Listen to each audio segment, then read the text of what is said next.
your name for the record, please? Linda Keelan. I looked over the Cookingham pathway and there was a blanket statement that no motorized vehicle should be allowed. However, it doesn't take into consideration handicapped people using motorized wheelchairs or other equipment.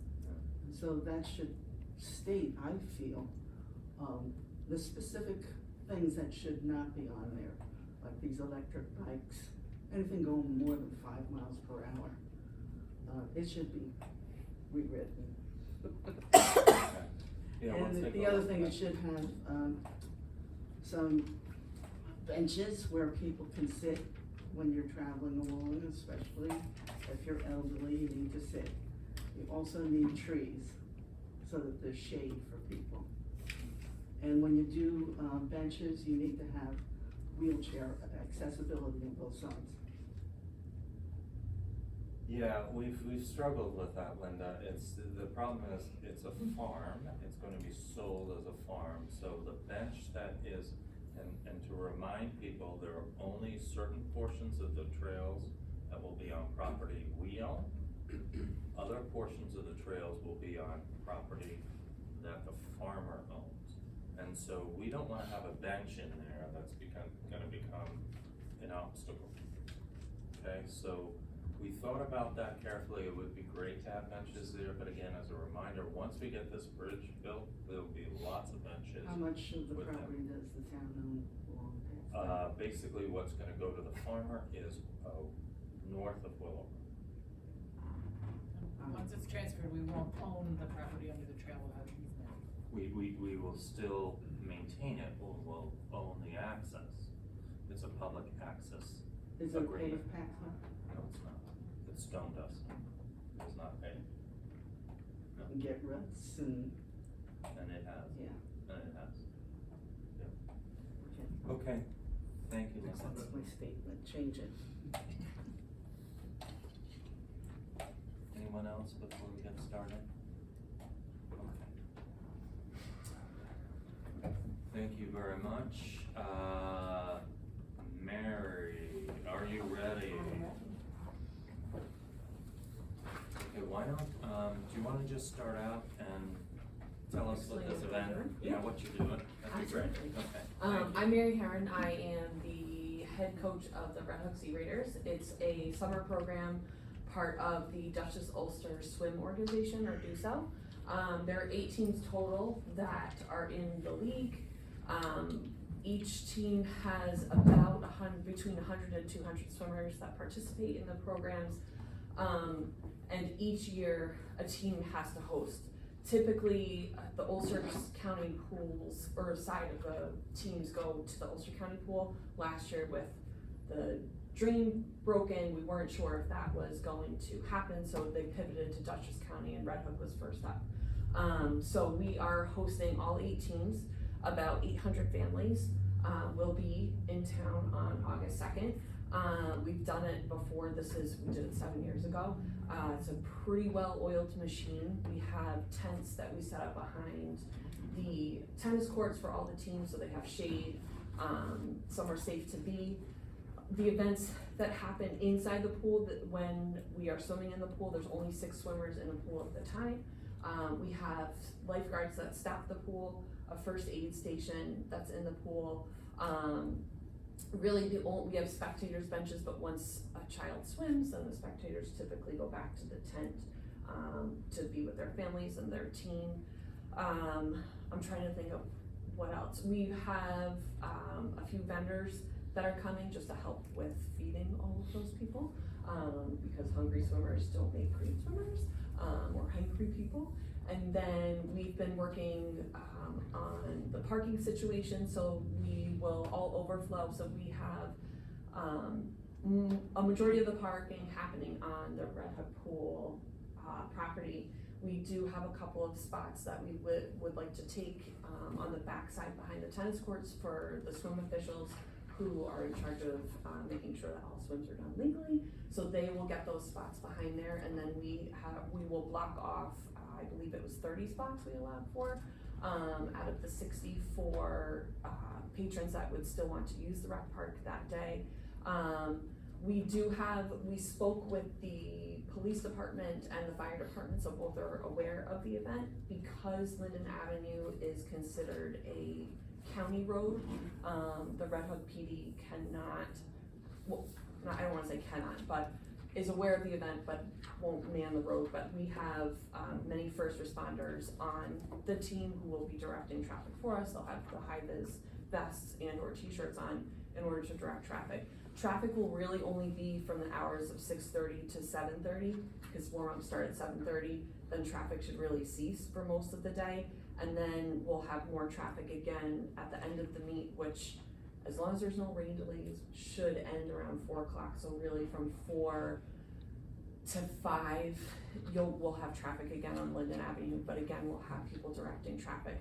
Our goal is to have the entrance come in, go through the loop of the rec park, parents be able to drop their kids and stuff off right by the tennis courts so they can bring it back to the tents. Then if there's no parking left in the rec park area, then they'll go out and make a left and go down to the middle school and high school, who we received permission from to use the parking lots there. And then any parents that need to walk back will use the sidewalks to do that, clearly marked with basically everything that the town has done. And that's our spiel. That's what we'll be doing. We're trying to get businesses involved. A lot of local businesses are supporting us. Some will have, they're doing discounts on food and things like that. So we're really trying to encourage all the 1,500 to 2,000 people that would be there. We're trying to encourage them to go into the town and take a look at what Red Hook has to offer and really hopefully flood the businesses. Businesses will be, some of them are doing takeout trays, so when swimmers and families leave, they didn't want to cook dinner, you can go and grab a takeout tray from a local business and then head home. So we're trying to make it an all-inclusive and really highlight Red Hook. Okay, questions? Quick question. Yeah. I remember the one from 6 or 7 years ago. Yeah. This one seems like it's bigger. Teams have grown. So New Paltz is the biggest team in the league, and last year they had 189 swimmers. Red Hook is currently, we were the second largest team last year. We came in at 112. Right now, registration's still happening. We're at 127 swimmers, and still registering. And then most of the other teams usually come in between 80 to 100. So the league, and last year was the Olympics. So it's always, anytime you have the Summer Olympics, swimming is the sport that people watch, and there seems to be a surge in the sport. Other questions? Kristen? How many cars are you estimating again? We're asking people to carpool, ideally. So I would like to say between 300 to 400 is really what we're trying. It goes out, and the league as a whole encourages families to carpool. I know as coaches, we carpool, we try and do 1 car per team. So it's just really, 8 or 10 cars per team. And then, and same thing with families. Most families know the drill, cause same thing, when it's in Ulster County as well, at the Ulster County pool, there's limited parking there too. So everybody's encouraged to to carpool. So are you gonna have, you said you're gonna have volunteers, at the entrance? Yes. On the road? Yep. And then are you going to have the traffic pattern that you provide here, signed? Yep, so there'll be signs, there'll be where we're reserving the spots for the public, we'll take that off in the morning, so nobody can park in those spots, and then probably around, just cause for the late comers, probably between 8:30 and 9, I'll have our parking attendants move it. But we'll probably have 5 or 6 other attendants throughout. That area? Yes, that area, because parents become quite aggressive in trying to get those front spots. So, just making sure that traffic is moving and parents are exiting and going to the high school when there's no more parking left. And did I hear you correctly? So you said there were gonna be team tents? Yes, But then So I when don't- people get done watching, they often go to the team tents, so are the team tents Yes. supposed to be big enough for hundreds of people for the team? Yeah, so each team gets their own tent. So each team selects a size depending on how big their tent is. I don't know if I printed that part off, but, it's Cantini? Cantelli, thank you. Cantelli is the, vendor that we're using. So those will be professionally installed? Yes, Yeah. yes. They come in Friday afternoon, they set them up, and then they'll come in Sunday and take them down. So your signage will be sandwich boards? We have sandwich boards, road, cones, and then we have stakes, to block off the grass area, so parents don't park in the grass area, and then caution tape. Is the county gonna allow you to put anything in the roadway? That I don't know, that I would have to probably call the sheriffs. We've contacted the sheriff's department, cause we were going to ask them to potentially direct traffic for us, but the way that it works is it has to be, what did they say, a full, It's just, I actually met with one of the sergeants this morning, and, Nick Herron here. Yeah. So good. I'm on the board of directors for the pool. I met with one of the sheriff's, sergeants today, and they have a very, specific shift schedule on how they do that. And it's all based on seniority, so it's minimum 4-hour blocks of 4 deputies at a time, which, being a nonprofit organization, could be very expensive. So a lot of our parents of swimmers are law enforcement officers, and they're stepping up to the plate to help direct traffic. The sheriff's department is aware, the Red Hook Police Department is aware. And on top of that, I'm actually gonna kind of float and help as needed, but we plan to put signage along Linden Avenue where the sidewalk is, so there's no parking there, because that'll turn into an absolute mess. And then say, additional parking at the school parking lot, to try and circumvent that right out of the gate. Basically from Park Avenue all the way to Rec Park. Does that answer the So question? you'll have, assuming they're coming from 199, which is probably a safe assumption, right? Because Right. most of the people Girls are coming from the from the bridge. You'll have at the school on the west side of Linden, you'll have a sign saying overflow parking or something like that? Likely the east side of Linden as they come in, so that Okay. they see it on the With way in. arrow, with the With an arrow arrow, something, okay. to the bus garage basically. Mhm. And then we'll also, it'll be a 2-sided sign, 2 arrows pointing that way. But at Park Avenue going down, around the curve there, there'll be no parking whatsoever. And then, I think it was 40 spots, right, did you have 30 or 40 spots in the rec park will be taped off for the public, for the rec park use. Right. And then we were hoping to occupy the stuff closest to the pool. That's the school parking lot there. School, I think we had one. There you go, yep. We had an image. So, That yeah, would well. the tents are gonna be to the west of the tennis courts. Right there, yeah. And we have permission from the property owner there. Yeah. So we thought the drop-off point would be basically where the sidewalk is leading to the tennis court, and they can walk between the fence to the pool and the fence to the tennis courts to their team tent.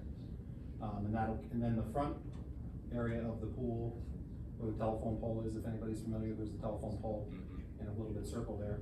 We're gonna keep that whole front section all open for emergency vehicle access, God forbid. Mhm. Fire lane, there you go. So all of that access will be open, for any emergency service vehicles that we may need, so should stay pretty free flowing.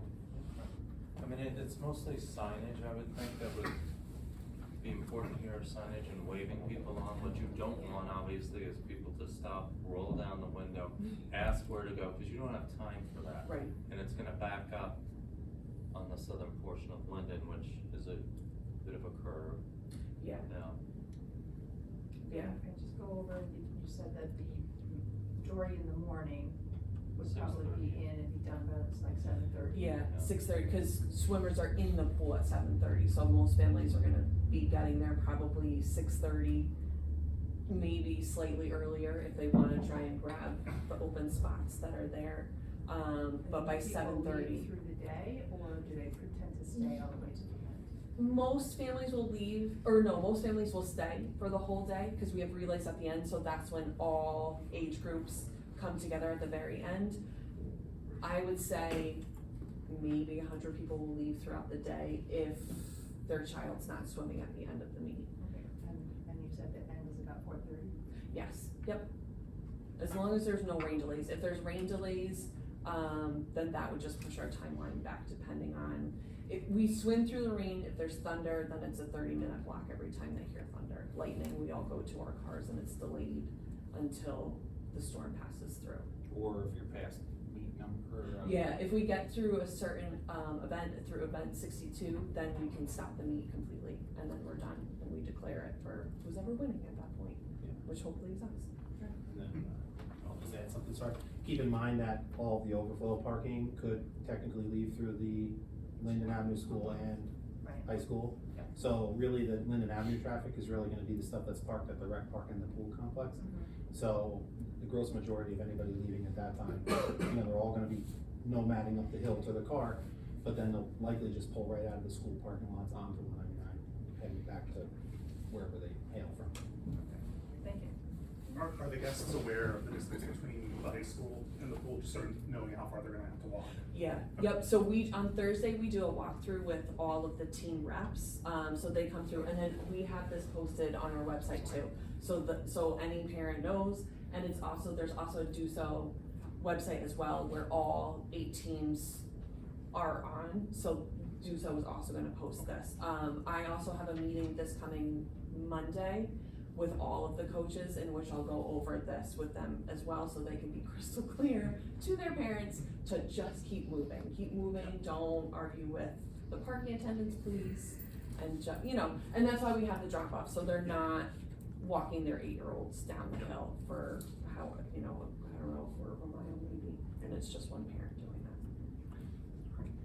Did you all happen to check with John to see if there's any other event or practice or game or anything on the northern side of the park? We probably would wanna if Yeah. there's some organized play, we would probably wanna let them know it's gonna look a little different than it normally does, and have them, maybe encourage them to come through the northern parking lot. Yeah, I actually, I'm on a pretty consistent communication with Yes. John about Yeah. all sorts of things. I will mention to him, I actually suggested to Mary that perhaps we have him and maybe Pat Hildebrand and maybe somebody from the fire company just to come and meet us at the facility to see what's happening and like walk it, so they can really, you know, be in tune. Haven't had the opportunity just yet, but Okay. now school's out and everything's kind of, we'll try to ramp that up, just to make sure that everything's crystal clear. And are you gonna do some notification of just the immediate neighbors? It'd probably be, Mailing, yeah, Yeah. we're just gonna mail out along Linden Avenue, especially the part across from the school, and probably Park Avenue, just so they know what's going on that day. We had the mailing from the last meet that we did, so I'm just gonna copy and paste it, change the date, and mail it right out.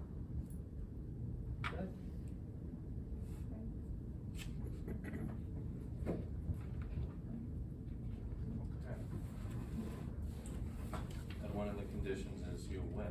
Yeah. You gotta rig it. We are trying, we're gonna put it across the front of the champions. It's a numbers sport, so Yes. New Paltz they're a pretty big giant to take down, but To take. Red Hook has been gaining. Mary's been the head coach this is her 3rd year, and the team has almost doubled in size in 3 years, so we're Trying. trying. Very good.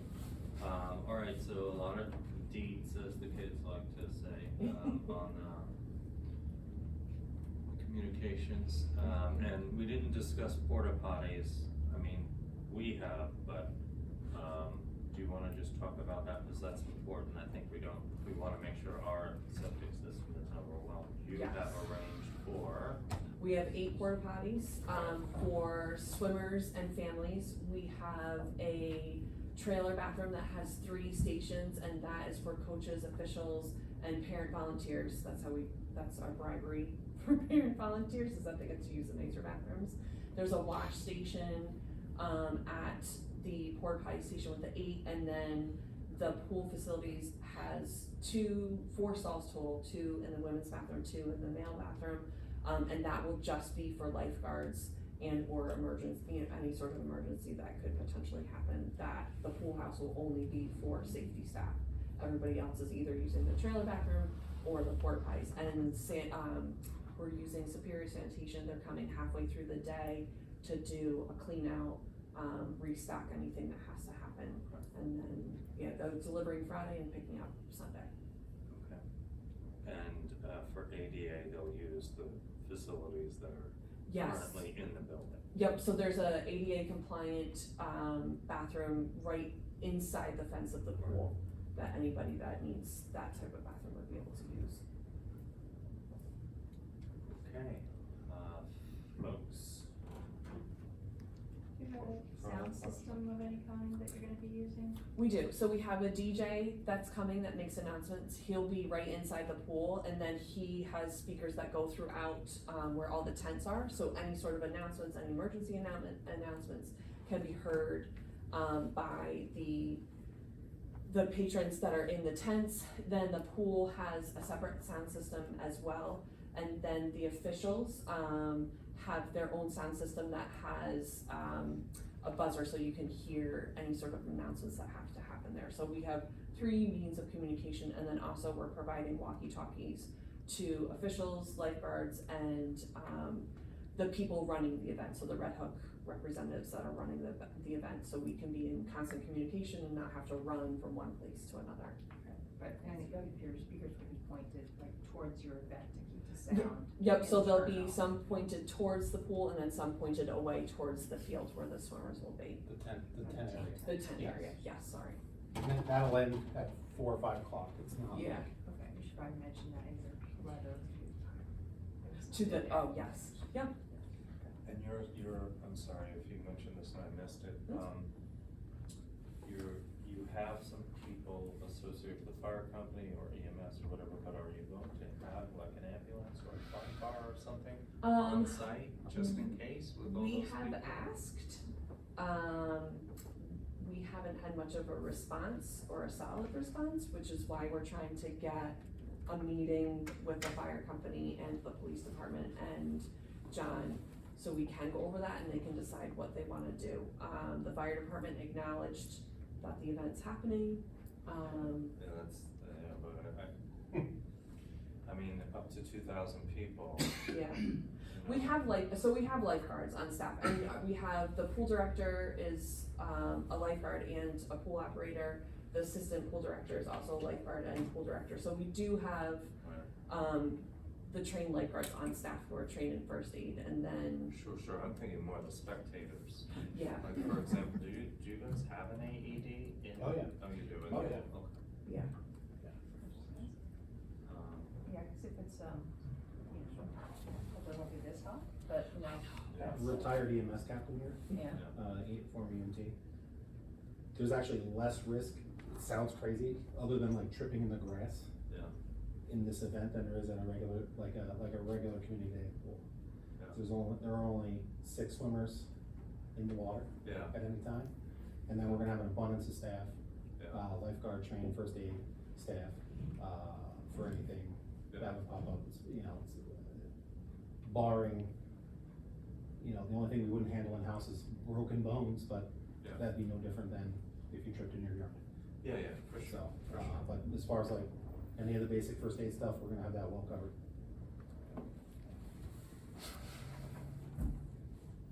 Okay. Anything else? All right, Deanna, which number resolution are we on? 42. 42. Approving the application for a large assembly, mass gathering for the Red Hook Sea Raiders. Chapter 44 of our code requires, a gathering of this size, to submit an application, which will review the measures that are being taken. Sea Raiders, and I noticed that the application, at least the one I have on the screen, isn't yet signed by a representative of the owner of the Red Hook Pool Inc. I can sign that. You can- you I'm, can- I'm a board member. And I also sent one to Brandon with Kanuski, Kanuski, thank you, who's the who's president the of the board. president of the board. Okay, fine, and just as long as we have that on file, so it just has to be the owner. Okay. August 2nd, 2025, with the rain date of Sunday, August 3rd, 2025, same time, 6 AM to 6 PM. Subject to the conditions in the form of the application on file. Now therefore, be it resolved that the town board of the town of Red Hook as follows, approves the application, subject to the conditions in the form of the application on file, and subject to the following additional conditions. Are there any additional conditions? No, I mean, I think it'd be great if, and I know they're having a hard time with EMS services, but it'd be great if there could be either from Red Hook or Tivoli, flying car or an ambulance just on site. Again, I'm not thinking necessarily just the swimmers, but just, you know, you've got a lot of vehicles, you've got a lot of people walking around, if that's possible. We'll definitely reach out to, and I'll actually carbon copy Brandon on that, so he can see that contact was made, Okay. asking for it. The officers, employees, and agents of the town are hereby authorized and directed for and in the name on behalf of the town to do all acts and things as may be necessary or in the opinion of the officer, employee, or agent acting desirable and proper to effect the purposes of the foregoing resolution. I think what that means is if I get any phone calls, I might be calling you to say, hey, look, there's, you know, people who are complaining their traffic's backed up or whatever, they can't get by. So we might be in touch. I'll make myself available for the day. Okay, resolution shall take effect immediately. Who would like to move?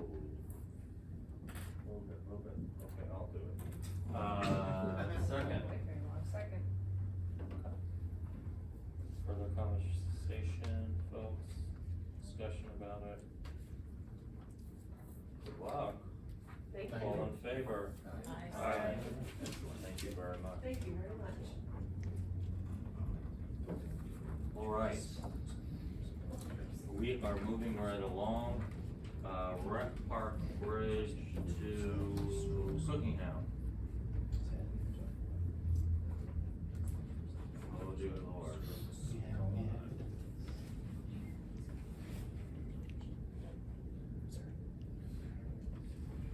So Brandy, what are we talking about pre-development? You want to describe what, Sure. do we have a map here? I actually was just thinking I did not send you a map of the location. I apologize for that. For the folks at home, if you're familiar with the Cookingham Trail, there's a little offshoot that goes through our, water treatment plant. About halfway up that gravel road is about where we're thinking it will, because of the banks, the bridge will be. Right, exactly. From the rec park side, it's the third base line of the southernmost field, sort of a straight line out from there. So if you're looking at an aerial photo, you can use that as your guide. And when we looked at this preliminarily, that location has a narrower stream width and is in a reasonably good spot for the trail network that's on the west side, at the Rec Park side, to create a connection point. So we looked at a couple of different factors there. So we need to proceed with a little bit of what we call pre-development or pre-design services to understand the existing condition in that space with some specificity. So the tasks that are proposed to be undertaken, which will inform the details of the design and actually help us select the type of bridge that would be appropriate there, will be first a wetland delineation. So we do know that there are some federal wetlands down in that area, but with the state having changed their regulations, we need to look at it for state wetlands as well. We are technically, if you look at the mapper, we are technically proposing the crossing north of where the DEC has mapped wetlands. But the new process requires you to engage the DEC. And then we would also, conduct a topographic and location survey. So, for the bridge crossing, ultimately what we need to be able to do is an analysis of how water passes through that stream channel and in the adjacent floodway. And we need to have, detailed topography for that, both upstream and downstream of the bridge, so we have enough visibility into the geometry of the stream channel to understand how the water's gonna move through there. That'll specifically inform the design of the, bridge footings. And then the third item is to do a geotechnical investigation and evaluation of the subsurface conditions where the bridge abutments, and we're proposing, for a portion on the Cookingham side to do a raised boardwalk. So that will, help us design the, footings and foundations for, the boardwalk section and the bridge section. And it's really critical information, for the design. And that will involve having a drill rig we'll have to coordinate with rec carpet out on both sides of the bridge, collecting, a couple of borings on either side. That is it. Those, three things will really help us be able to, move forward with the preliminary layout of the bridge. We had done a concept plan last year prior to making some grant applications, but we need to refine that with some detail, and this will help inform that. And will the pre-development stuff, can we use our grant monies towards this, or is it just for the design? I have not seen the contract for that grant, so I'm not 100% sure, but I can follow up with Ann and see what is, eligible for coverage. Yeah. Do you wanna describe the bridge for a minute, what we're thinking of? Sure, in concept, what we're thinking of is a 10-foot wide, pedestrian bridge, so no motorized vehicles, but it would probably be sturdy enough to allow, say, a golf cart. You know, the rec park, folks use golf carts and, wide deck mowers to maintain things, so we want it to be reasonable for them to cross. The trail network on the west side is higher than the trail network on the east side where they would connect, and so we have to do a transition, a grade change. We're looking at a prefabricated pedestrian bridge, and we've not selected any kind of design. We'll bring options to, I actually have a call with the prefab company tomorrow, so we'll bring those options to town with some pricing variation and some material selection. But that bridge will then transition to an elevated boardwalk that will ramp down. It will be ADA compliant, so it'll have to ramp down at less than 5%. And it'll have railings and tow guards on it. And then it will transition at the driveway into a stone dust path so that it can tie in with the Cookingham side of the trails. And the material that the bridge will be made of? We have not selected that yet. Common material options are wood or engineered wood, which are more like a plasticized wood, or aluminum. So there's a couple of different options and varying price points, and we're in the early stages of getting that information, so. The aluminum would allow for water to pass over during the bad storms though, right, if we got a. So typically with the decking, the way the decking is spaced, it allows water to drain through. And the preliminary concept right now for the bridge abutment, and the boardwalk is that the boardwalk and bridge abutments would be in the floodway and would allow water to pass beneath them, at the flood elevation. Again, why we need the survey, so we can see exactly what the height of that flood elevation is and how high the boardwalks would be. What's the proximity to our water department, facility? The water, if I'm estimating, I don't have the numbers right in front of me, I wanna say it's maybe 250 to 300 feet north. And that facility is enclosed with fencing. Yeah. You know, we haven't talked about wayfinding or signage, but we would wanna direct people, you know, to the Cookingham network with some signage and discourage people from going towards the water facility, or maybe say, you know, authorized personnel or something like that. Question about the ADA design, we were talking at the beginning of the meeting about the ways that the Cookingham trails are not surfaced to be accessible. I don't actually know whether they're graded to be ADA compliant, but if you have a trail network that is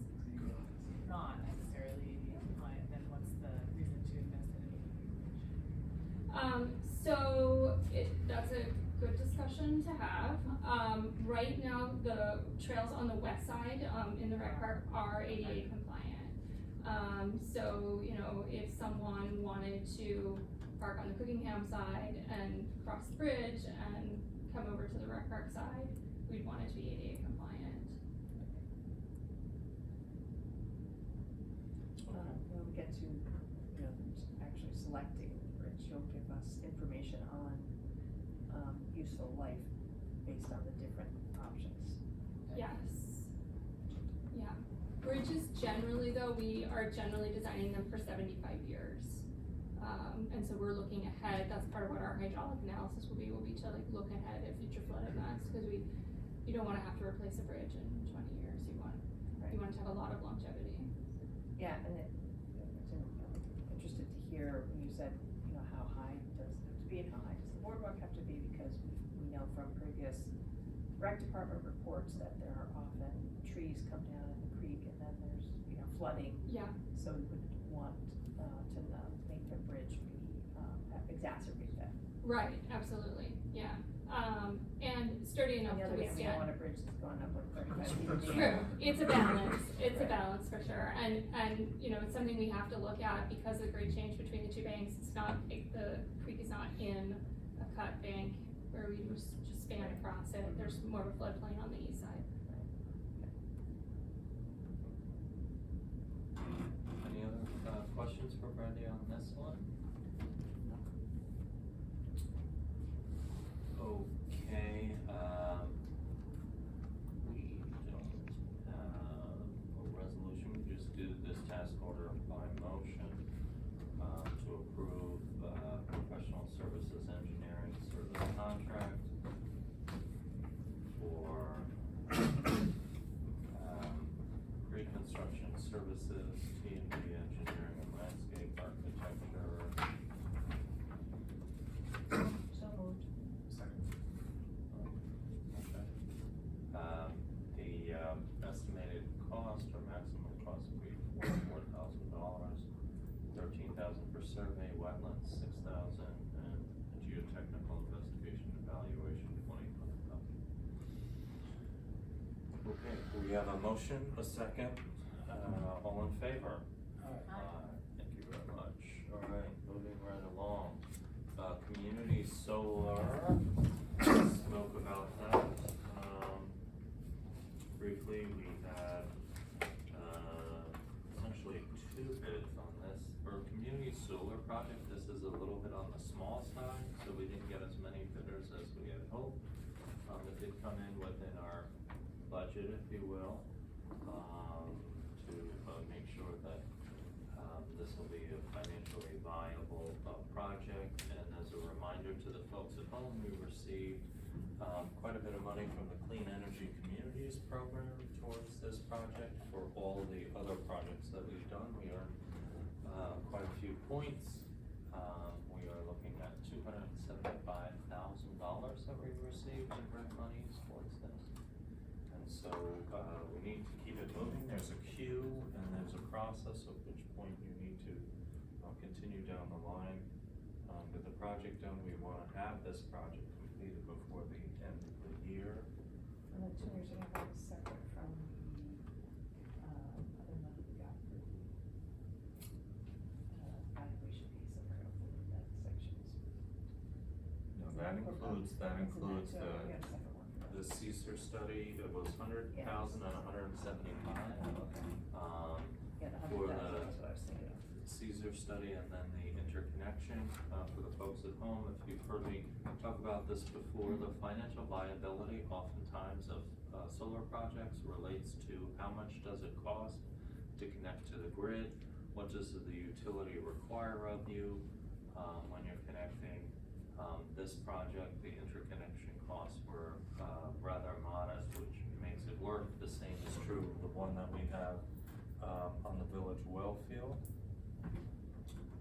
And, so we've got two bids that were submitted. We went out and did a rebid. As you know, it's an uncertain time. We did our first bid and then there was all this talk of tariffs and we've got people bidding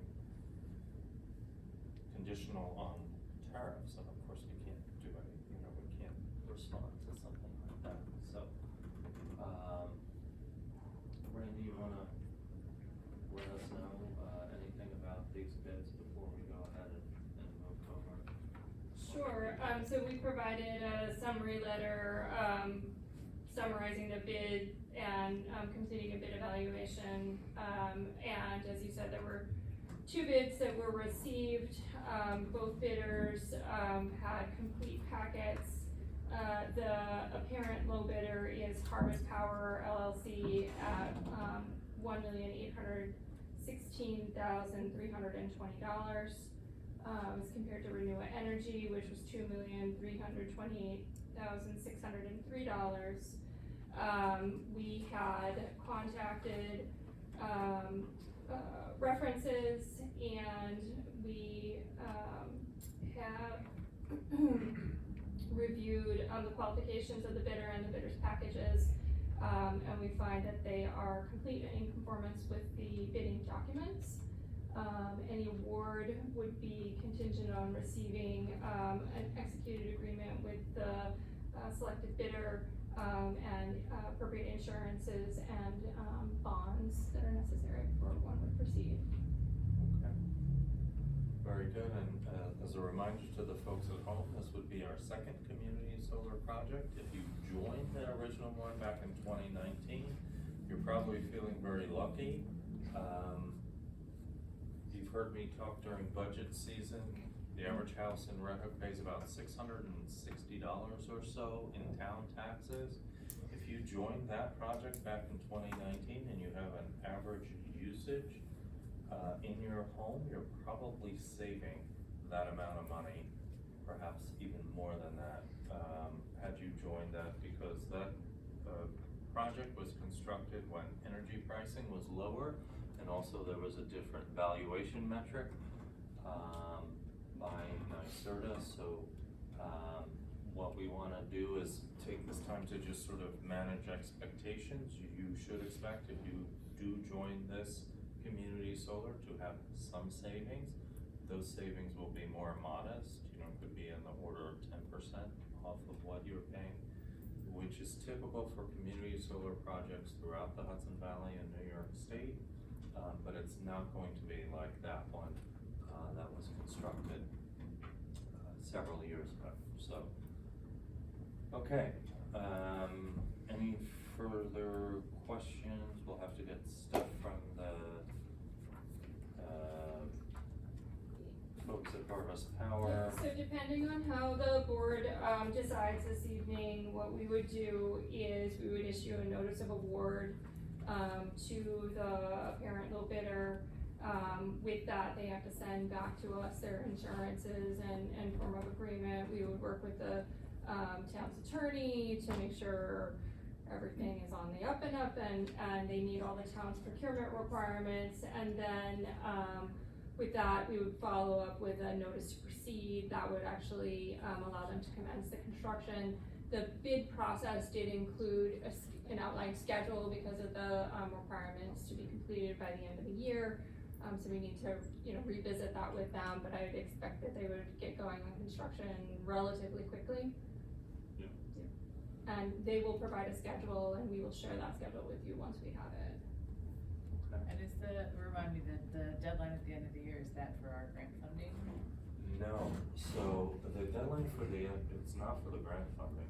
It's because, as a reminder to the folks at home, what changed with the Inflation Reduction Act is that the municipality, can get the same tax credit benefits that, right, a private developer was getting. It's a direct payment, but the way you get it is at the conclusion of your year when you file, you then get that 30%, or if you're doing an adder, what's called an adder, an extra 10%, you get that as well, in the beginning of the ensuing year. So we don't wanna have to wait a whole nother year to get that in order to do that. So we want it up and running.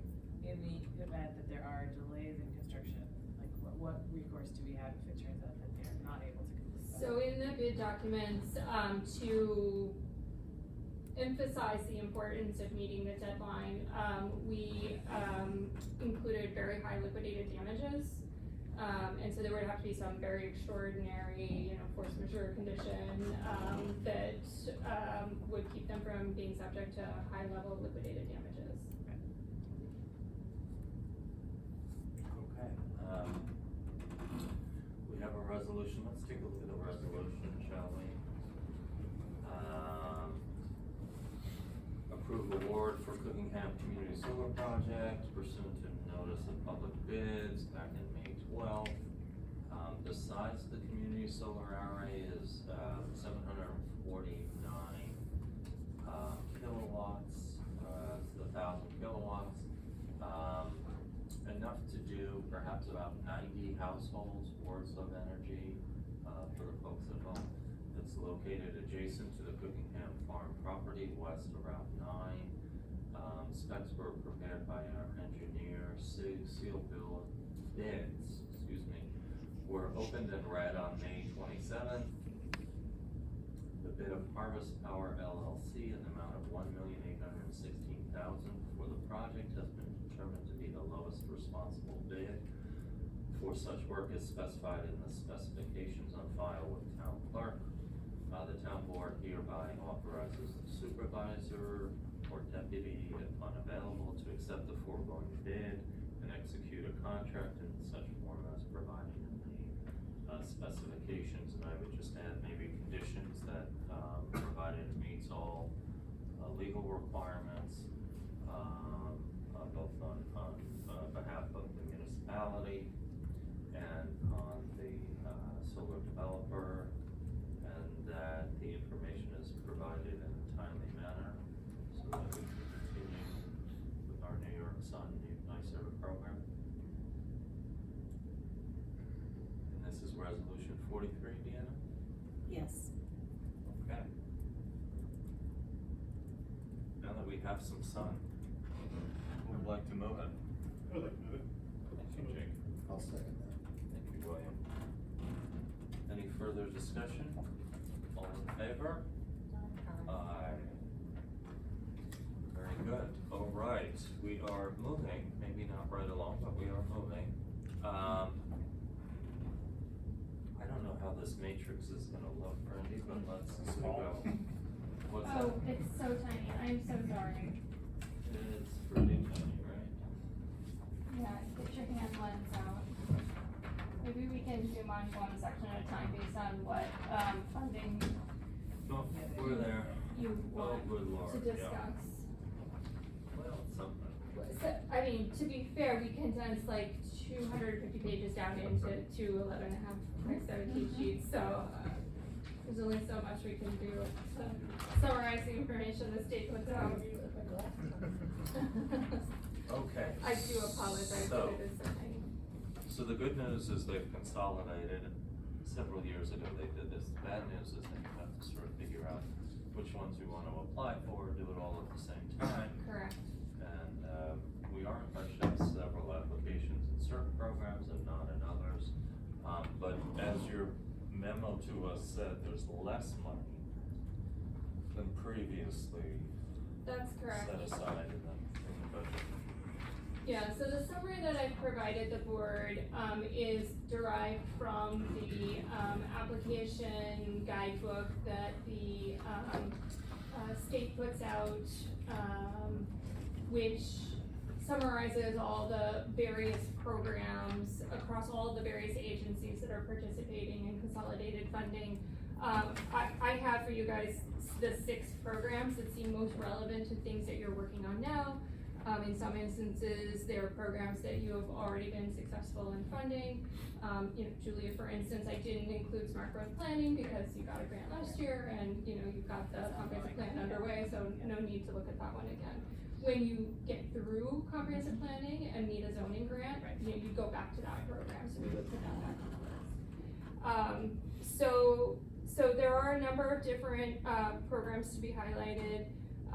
The ones I thought, and if you all are separately doing research and we wanna kick around, some of the options, that would be, great. If a program only had like $1 million statewide, I was like, probably not a It's not good, coming to us. opportunity for us. So we tried to look for projects that, or for, grant funding opportunities that, seemed modest to well-funded, that were open to municipalities, in, an area of interest for supporting, improvements here in the town of Red Hook. So one that I had, picked out was the Regional Council Capital Funds, which are, funds that, are eligible for both businesses and municipalities, and for municipalities is to make infrastructure upgrades to enhance business growth and development.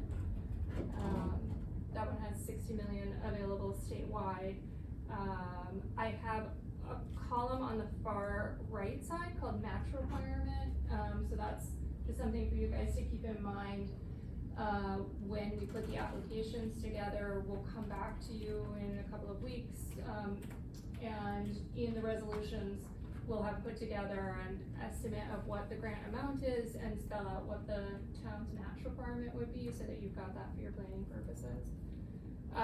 There's another program under the Pro Housing Supply, Fund program. This is again for infrastructure related to housing, that is open to municipalities up to $100 million. The Office of Parks and Recreation has a trails program, so perhaps trail enhancements, trailheads, the Saukville Bridge crossing, we may wanna pursue funds for that and let them know that, some of the pre-design work is in progress there. The DEC's Water Quality Improvement Program, WQIP, that is a very expansive program. There's $75 million available statewide. This is the program under which, the town last year got a grant for, the brine, equipment. And the town is working through that, grant application right now to get the brine system in place. But, the one subset of this program that I thought was interesting was the aquatic habitat, restoration and the aquatic connectivity program. So there's sub-programs under WQIP. Both of those have opportunities, for culvert projects, and a number of years ago, the town had put together, a culvert program. You, are in progress right now, working with Hudson River Estuaries on a couple of culverts, so we could go back and we could look at the data in the culvert matrix and, figure out if there's another one in the queue that's also a good aquatic connectivity, candidate.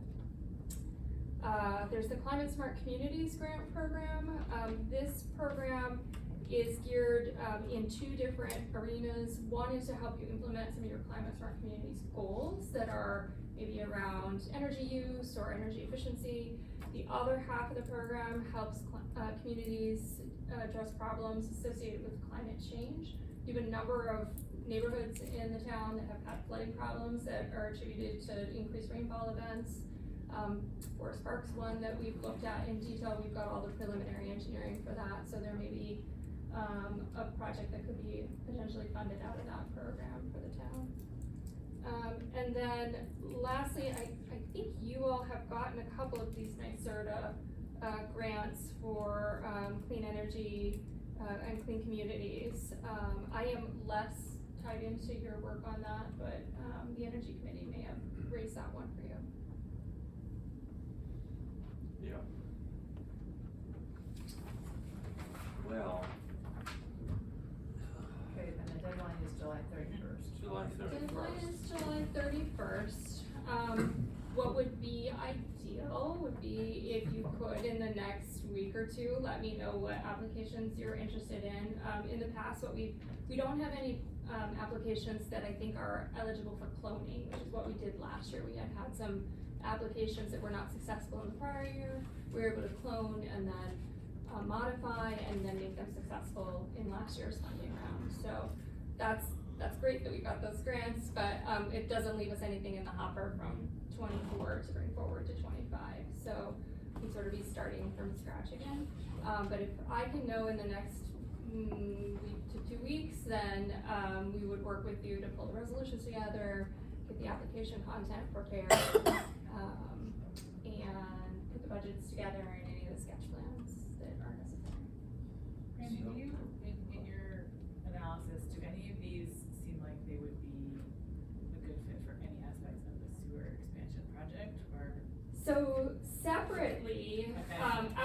side of, the CFA, unfortunately on a different timeline. The state just last week put out the opening for the WIA program, so that's the Water Infrastructure Improvement Program. That is where we would look for Okay. sewer money, So and we that, don't need to kind of shoehorn the sewer into these. I don't think so, yeah, I don't think so. That one is due September 12th, so we have a little bit more time for that, but I think that's a strong candidate for the sewer. It does look like the Pro Housing Supply Fund program includes That's some. one of the ones It I was could, wondering about. it could, Yeah. but where's your It's housing? gotta be connected to housing, Right. yeah, Yeah, so I was I'll, thinking if we were tapping in For the Yeah. For the Cookingham for a plant expansion. you know. Or, I think, we zoned for 200 units of housing on the east side of the TND. that is true also. And that's not gonna get built without adequate infrastructure. Yeah, I think the thing for us to consider there is that with the sewer district creation, we did not include that parcel because there was no like imminent plan for redevelopment. So it is zoned, but it's not in the district, we would have to do an additional district there. So we could look at it and just see if that's a limitation, but I'd be happy to do that. And what about trying to shoehorn it into one of the formerly ESD grants? We had talked about trying to get some infrastructure for the hotel development that's being contemplated for Yeah. that parcel. Yeah, I mean, I think all of the TND is potential economic development, so that's why you decided you wanted to pursue sewer there, because we're finding that the vision for the TND could not be realized without sewer, so I think there is a good, narrative to put together around that, so we could look at that, absolutely. The other thing is, on the clean energy stuff, so, working with RUPCO, with Pro Housing, we got the 3.4 million for the infrastructure to bring the water and the sewer and whatever to the Cookingham project, and probably that'll assist with the Ross property next door and all of that. But we didn't get the funding for our shared geothermal for those projects. So Oh. I'm wondering if we would, Huh. that's something that we could shoot for The geothermal, on okay. the, Are they still wanting the geothermal, or have they moved on in their design? no, we told them they had to do the shared geothermal. We wanted a green development. And at the end of the day, that's, the affordability part. I mean, obviously built to, current specs, but. Sure, but I didn't know if they were gonna do air source heat pumps or something else. I did not realize that geothermal was a requirement. So that's something we could look at, and so for the infrastructure for the hotel, then you'd be That was looking at. that one, I think, fit best under the, regional council capital funds, that was formerly Empire State Development. So what are we thinking for infrastructure, what are the applications looking like?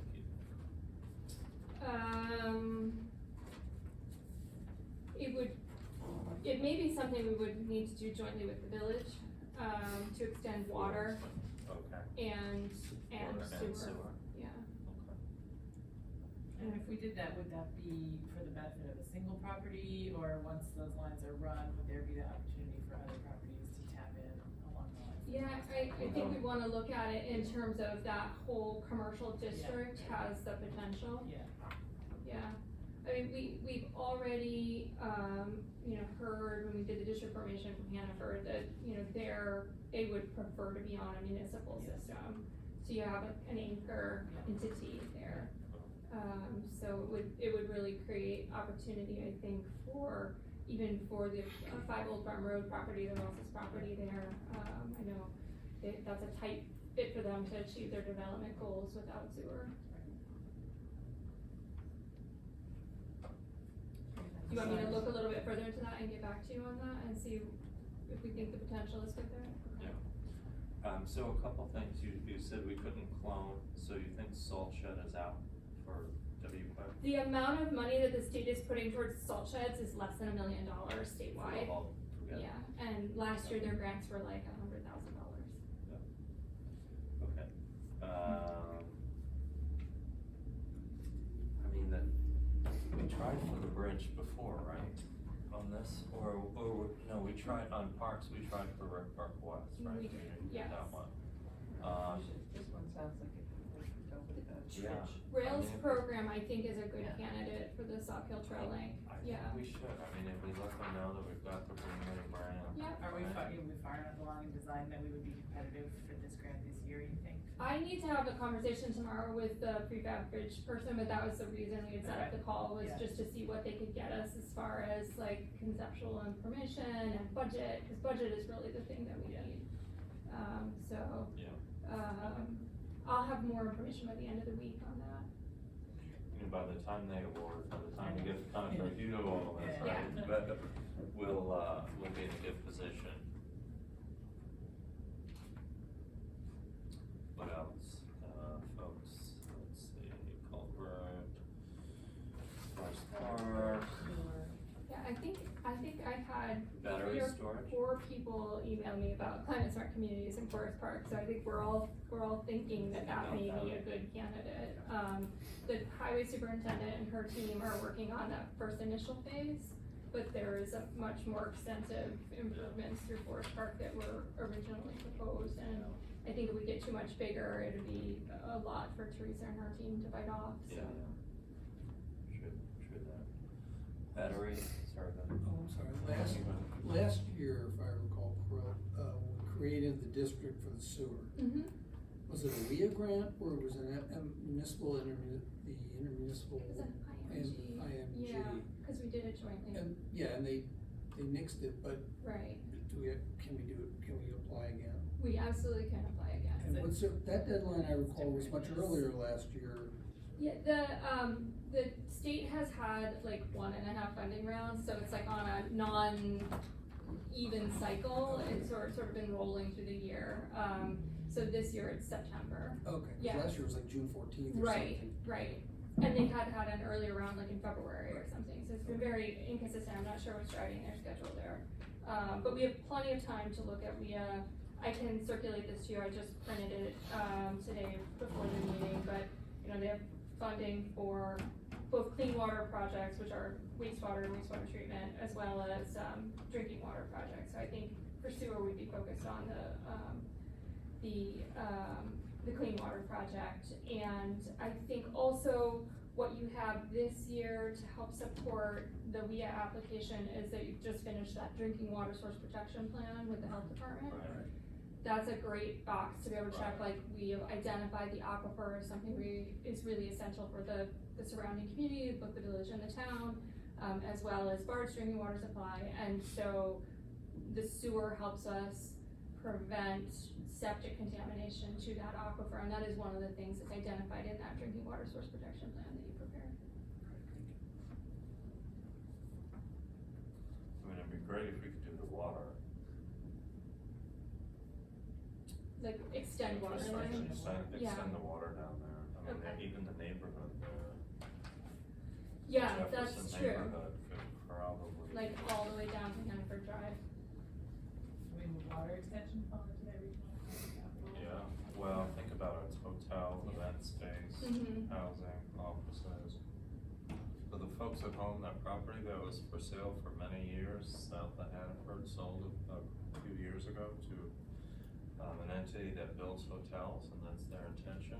It's been zoned for years, for that type of use for a conference center.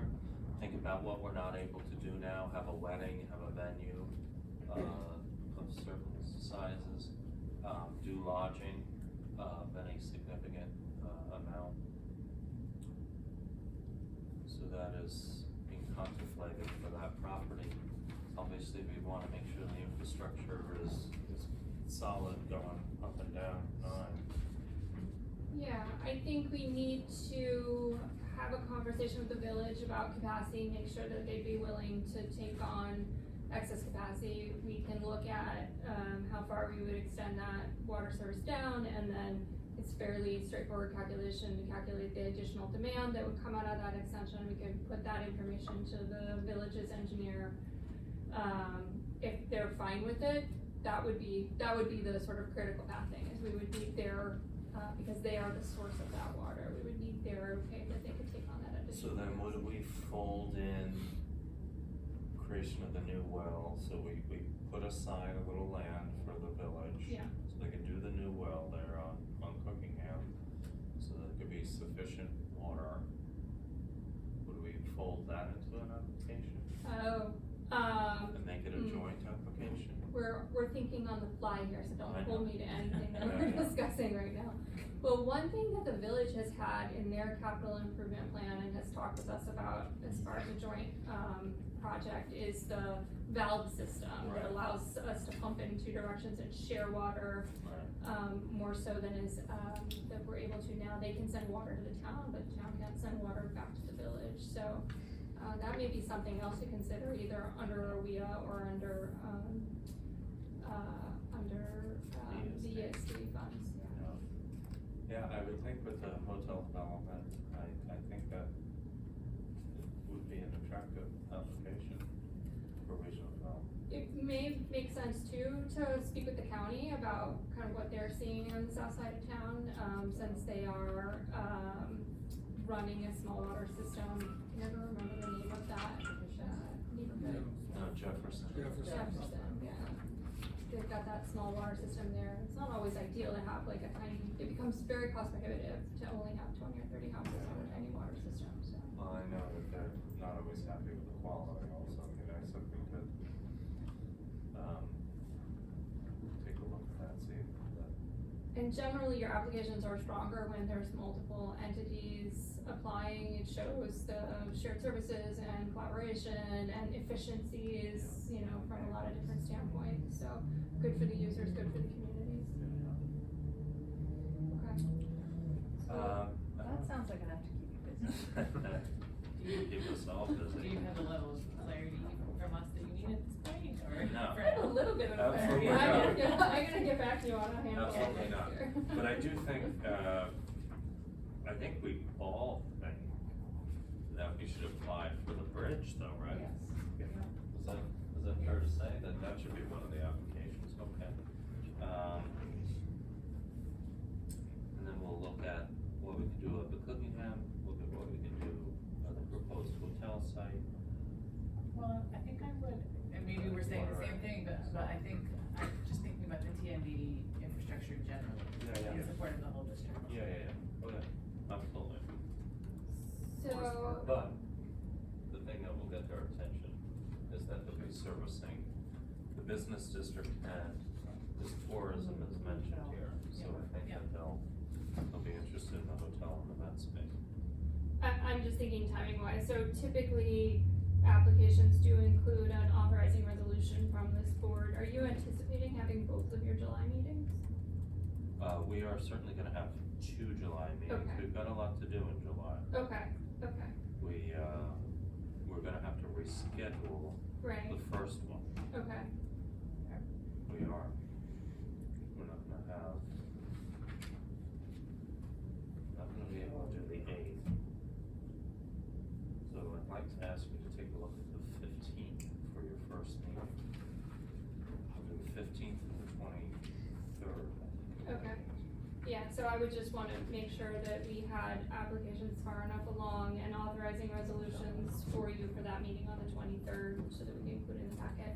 And I have really appreciated the collaborative nature with which Red Hook does grants. If there is a, board member that wants to be a champion, to like be a double set of eyes on the application, or bring some specific information that we may not put into the application to bear, I welcome that sort of input from all of you. I'm not gonna be in town on the 23rd, just. On the 23rd. Yeah. But the 15th, everybody's good for the 15th? Yep.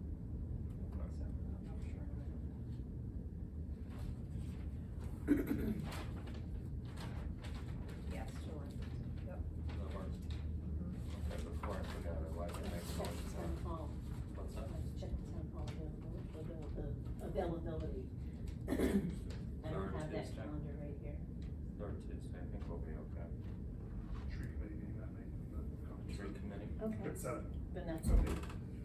that's fine. They've small. Yeah, not here. Yep. Okay. Before I forget, I'd like to make a motion that we reschedule the July 8th meeting to July 15th. Second.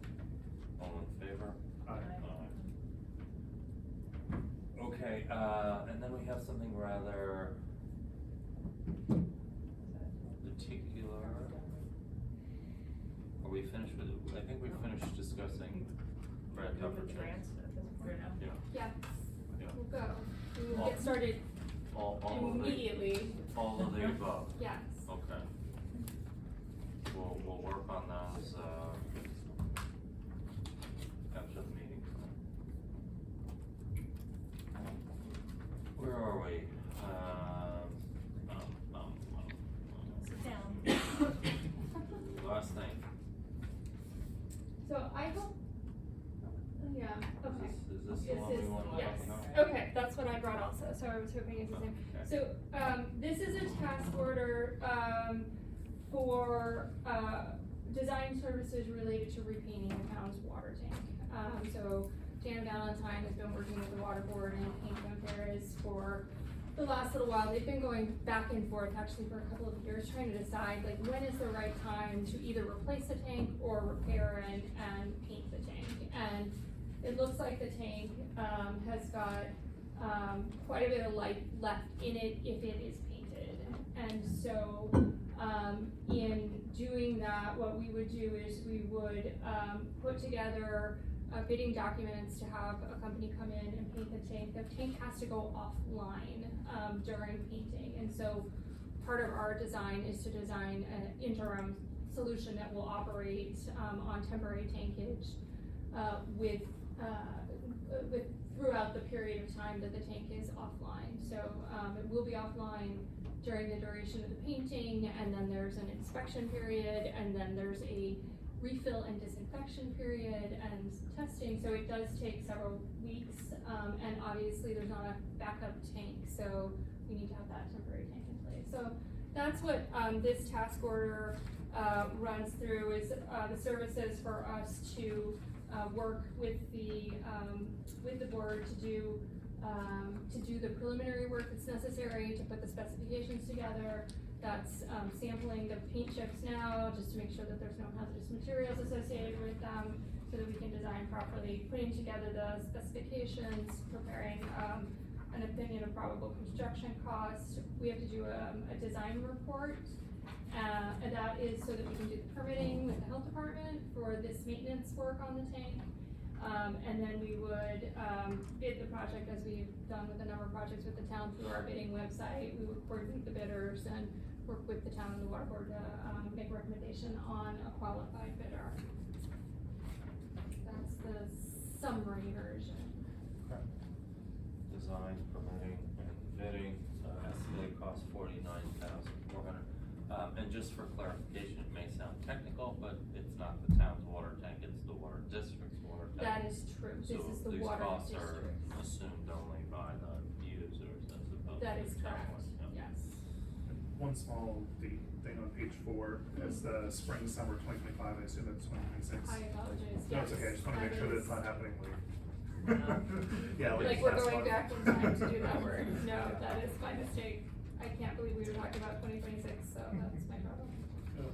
We're all in denial, excuse me, this is just a motion. Excuse me, Chris Schultz trying to get hold of me.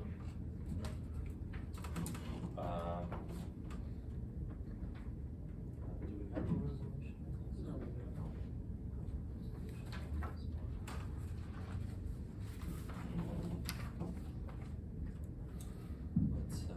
Let's see if we can bring Chris in. Online. Chris, are you there? Yeah, I just wanted to point out for both you and Brandy Yep. that if the board is now moving in the direction of repainting instead of replacement, the board had previously authorized a bond resolution for replacement because it was the thought at the time that that was your path and you were looking for financing in that regard. So, I would need to ask if, they are filing another or different or amended IUP application for potential financing of this repainting project, and if we need to prepare a financing resolution for that. What's the timing on getting on the IUP for the for this project? I do not know and would need to check. I don't believe painting is eligible under the IUP. Yeah, It's not maintenance, generally extraordinary enough cost Yeah. to warrant the financing, but I will get back to you on that and confirm that. Well, it's certainly gonna be, I mean, it's still a significant amount of money, so. Right. So you're gonna need to finance it, because I think you only have about $500,000 in your reserve for this project, water. right? I'm Water not sure what the district. water budget is. Yeah, I apologize. I Right. did not come with those numbers tonight. Yeah, I know. So I just wanna add that to the discussion about, think about how you're gonna finance this. Yeah. Well, we have time, I mean, this is not proposed for 2025 at all, it's 2026. I'll No, I follow. understand, but in terms of getting grant applications, in terms of, if you were gonna consider that, I just want you to Yeah. have them in mind. Randy, is there something you can think of that we could apply for a grant for that? I'm not It's- anticipating that. Again, painting Maintenance tanks is not, is yeah. generally not something that's No, I eligible. mean, It's considered- but the repainting is considered to have a capital life. I mean, it's not like painting your, Yes. I will talk with Dan Valentine about that, Chris, and, I know he had put together an estimate of cost. There are some minor equipment upgrades that are also being proposed. And a mixer being added to the tank, so there are some proposed, equipment upgrades. So I'll see if he thinks it crosses a line into getting into the IUP, and then I'll double check what that timing would be. and regardless of that, we should be thinking about getting the process going, because that involves a public hearing, the procedures for adopting resolutions to approve that kind of financing is gonna take some time.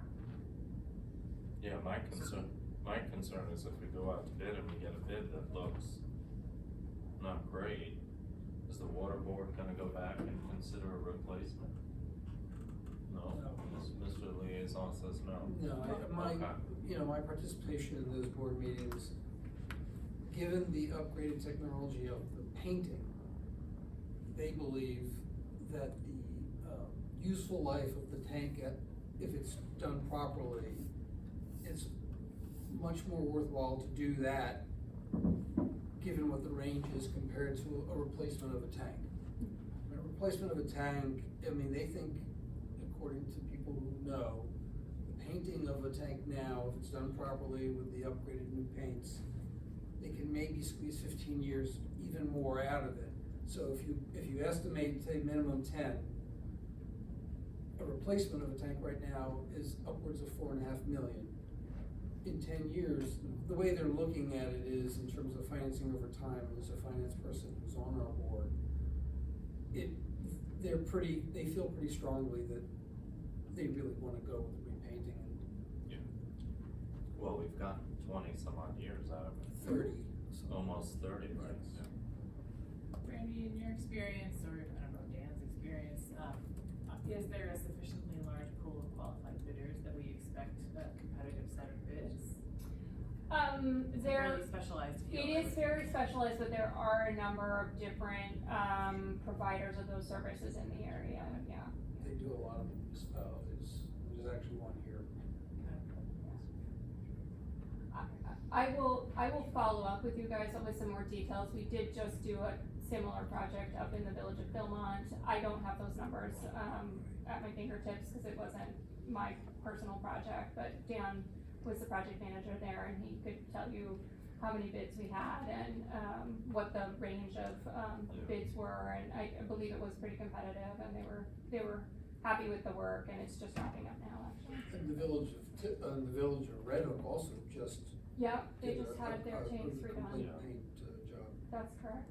Well, we have very specific, specs on this, right, the paint. The paint is a Has very, changed. yeah, it's more of a No. coating than No. just like a paint, it's not like, paint for your walls, No. it's, very specific. And there's a lot of work to like prep the surface of the tank beforehand and sandblast it and make sure that you get really good adhesion, and that's the main thing that we're checking when we're, following up, is just to make sure like where the spray paint overlaps, that there's good adhesion there, and,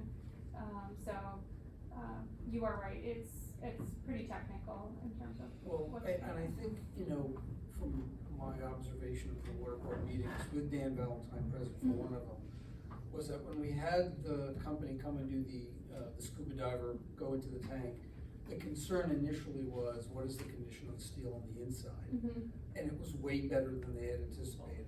Right, So, you know, and that was sort of a tipping point in terms of, you know, how much more useful life do you really think you can get out of this tank right, if you paint it, and they feel confident that this one's in great shape. yeah, good, It yeah. won't be if we don't repaint it, but, And I think the other thing that has come out of that is adding a mixer, yeah, the mixer. because that tank is very tall and skinny, and it stratifies, and you get different quality water at different levels, and you want that to be more of a uniform quality, so, adding that too will be an improvement to our quality in the district. Okay. So you need a motion on this? Yeah, a motion to approve the task order 2025 03. I'd like to make that. Moved by Deputy Supervisor, second. I'll second. Julia, further discussion? If not, all in favor? Aye. Aye. Brandy, Yes. thank you very much. You're welcome, nice to see you all. Safe drive home. Thank you very much. Okay, we're gonna just do a couple of appointments on, WeOr. We have one for Trails and one for ZBA. Can we start with ZBA? Should be in our packet. We have a recommendation by the chair of the ZBA to appoint Ross Gould. Has an extensive background. Workforce development, worked up in Albany,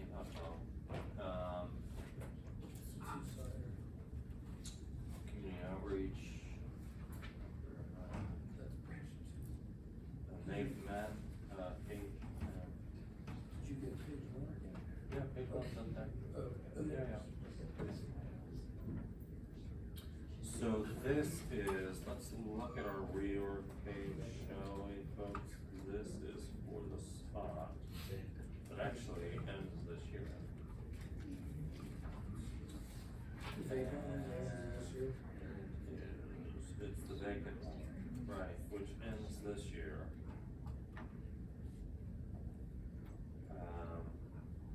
This is the one, John,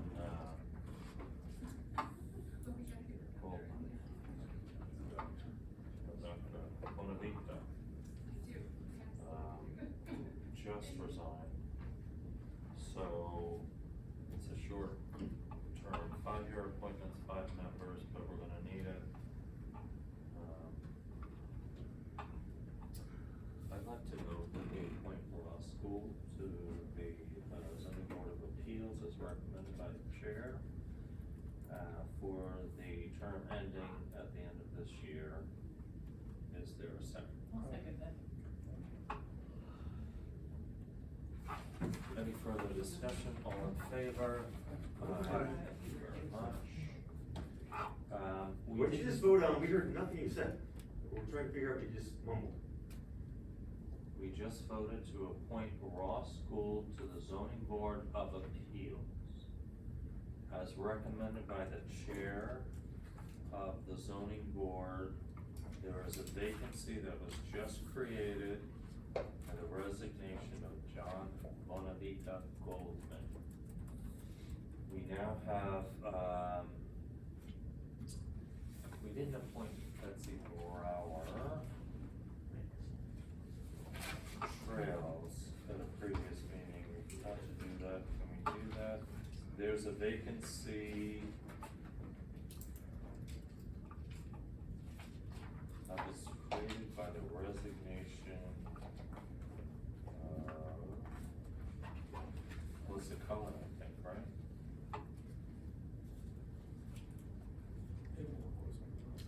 No, but I have the packet here, Greenway and Trails. So Melissa Cohen was a 2026 term, 2 years she resigned. And Betsy Brower is being recommended by Chair Lisa Whalen for Greenway and Trails Committee. Christine moves. Second. Jacob seconds. All in favor? I will recuse myself, as she is my mother. You will, Spirit of you full will, disclosure. you will recuse yourself from being on the trails committee. Okay. Let's go on. And we have some ethics board folks also, We're- are you ready to? We're not ready on that. Okay. We haven't had discussion. Okay, we're on resolution 44. We're discussing the website privacy policy. I have not been involved in this very much. Chris, could I ask you to unmute yourself? Or not? Okay, there you go. Yeah, do you wanna just, for background, just let folks know why Well, we're So doing? Ann brought forward, a change, a proposed privacy policy that was based on, I gather, a recommendation from, their website provider, for compliance with some changes to the general municipal law requiring certain governmental website upgrades. You know, one of which is that you need a .gov, website address now and so forth. So this is one of those changes that needs to happen. They apparently provided a model that was based on, what Ann told me, was based on what some other communities had done and vetted through, the state IT requirements, and your website designer made some recommendations for this. And so that's basically where this came from. It is intended to disclose to the public what kind of data you're collecting and what you're gonna do with it, and, that's really the purpose of this. So for example, if you sign up for, distribution, right, of information from your website, are there cookies in here and that sort of thing. So this is your website designer explaining in what is supposed to be plain language, how that works and what they're collecting. Right.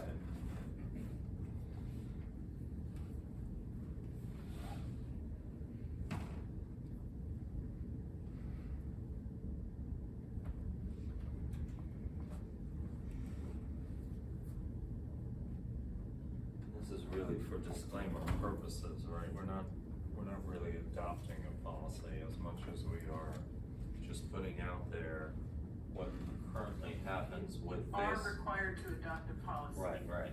But, Right, so. but the policy is basically recounting what's currently happening with our internet service, our website service provider. Right, and how you're managing the data. Yeah.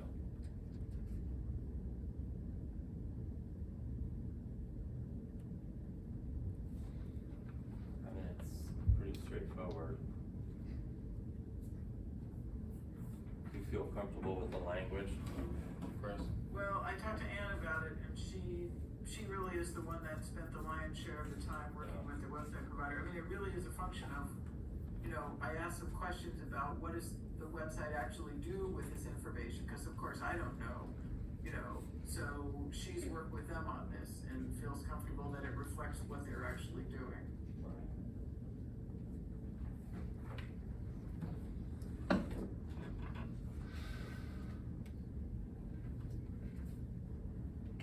Any questions about? It's pretty straightforward. It's a lot of disclosure stuff, which is always helpful. And where will that show up on the website? I think we'll have a link to it, right? We'll put a link right on the page, right, Chris? Yeah, you'll see it on most websites, you'll see it at the bottom of the page. Yeah. be able to link along to with some the. other things, other information that, to help people, accessibility and that sort of thing. Yeah.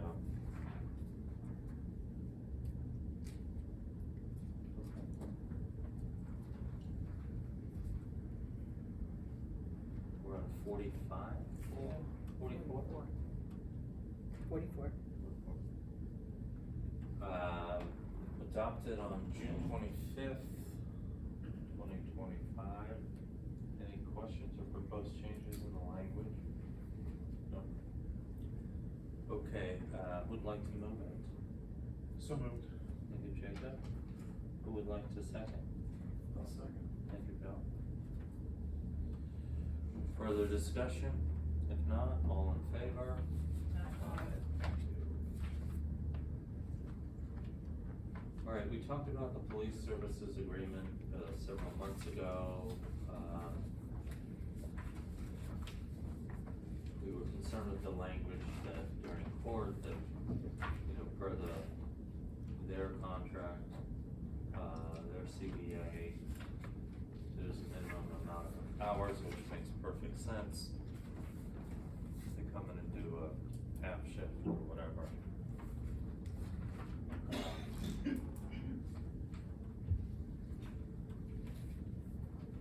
We had some changes to hourly rate, we had a conversation with the mayor about that. We felt strongly that it should be for the hours worked in our contract with the building. $65 an hour is an all-in amount with all the benefits. We talked about maybe adjusting the $100,000 up slightly to 105 to compensate for the difference between hours worked and minimum hours under their contract.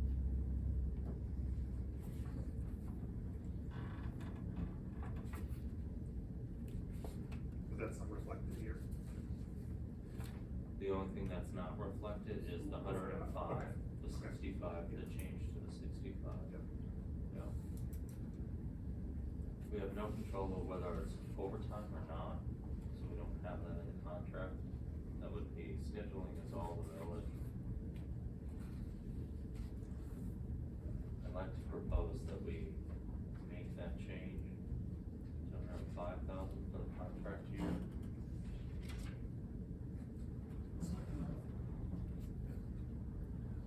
Any further discussion? So we'll make that change, we'll do a clean draft, send it to the village and see what they think. And the 4-hour minimum is no longer included here, which is good. It's, Yeah.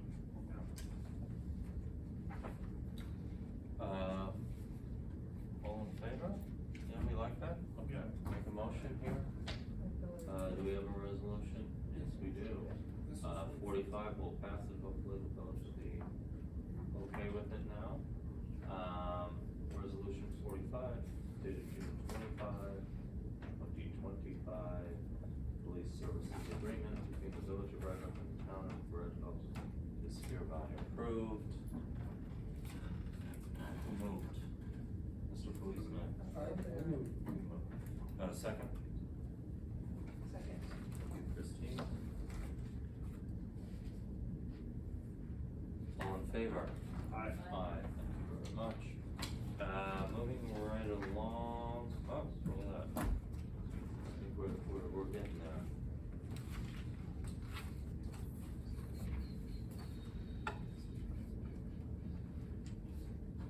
Correspondence, we talked about community solar, and just to confuse the heck out of you, you all probably, if you joined, or if you remember the community choice aggregation, that's just the supply side of the energy. We had 3 contracts with energy suppliers.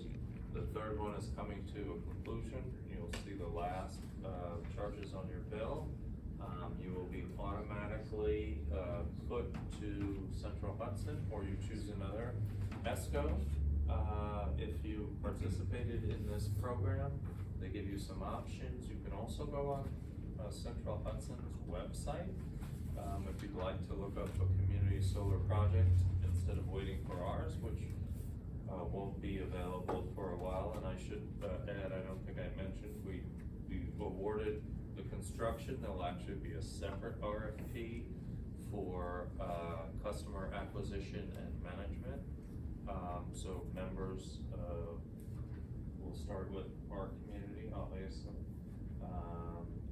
There will be a firm that will, acquire those, the members, and then manage, the billing and so on and so forth. That'll be a separate RFP coming out maybe in a couple of months or so. But for now, this is the Direct Energy Community Choice Aggregation. If you received it in the mail, if you received a check, by the way, a couple of months ago, as part of a settlement with Columbia Utilities, in one of the contracts, it ended early because that energy service company could not, meet, the collateral by NISO. So that they didn't fulfill the 3-year period. However, the savings that we did get in the 1 year and change was actually higher than we thought we would have for the entire 3-year period. But there was a check, $50 per household, pretty much, that you would have received a couple months ago. Please go ahead and cash that, because it will no longer be good in about 30 days. And this is your opportunity to choose another ESCO, choose a different community solar, or wait till 2026, in which case you may be able to participate in the cooking camp. That's correspondence, and then let's go right into police reports, Bill, if we would. Yeah, we have April and May, standard format. April, Red Hook PD responded to 124 calls, and, as part of our contract, they issued 32 tickets. They've been paying a lot of attention to speeding issues, and they made 5 arrests in April. The report is self-explanatory by category. And as a reminder, the only thing that's, it's not misleading, it's just confusing, is the school resource officer. Every day that they have on there shows up as a call on incident, so, and that's sort of how Okay. they, yeah, that's how they count their chickens, so. That was the May report? And That was April. Oh, that was April. And then in May, as the weather gets nicer, sometimes people are outside, there's more things to do. They responded to 146 calls, they issued 38 traffic tickets, summonses, and made 3 arrests. And the report again is in the same format, by category, and I believe it's fairly self-explanatory. Okay. Christine? Okay, that's actually a pretty short recreation department, let's see, report. Mostly, as you might expect, it's very focused on getting things up and running for the summer camp program. Still going through various steps with the health department to file various paperwork, to have an inspection that's coming up. But, we have our staffing in place. Registrations were held over the last 2 weekends, and had some really good turnout for that. And also besides that, still working to get, the park fully open. The restrooms just got opened, materials are coming in for the fields, the ball fields, and for the playground, sandbox, etc. So just, that, getting everything ready for the season. Oh. I know, right? I told you. It's like Brandy's grant chart. All that Yeah, information right. down. So we did have, over the 2 weekends, we did have, and then a couple of 100 stragglers. the first one, but. Yeah, we're over 200 again. Yeah. One of the things that we're most proud of here, you'll hear us talking about equity and access to, public facilities. We're most proud of the fact that we offer a free summer camp for family. You heard me earlier, if you were here, talk about the average household pays about $660 or so. Guess I should look up the exact number. In town taxes, if you have a family and, you wanted to put your kid or kids into summer camp, you could see how the savings of having a free camp for 5 weeks can certainly more than offset that cost. It's very important to us that we continue this program, otherwise we'll really be a community of folks that, you know, can't survive without having to pay those summer expenses. Okay, next up.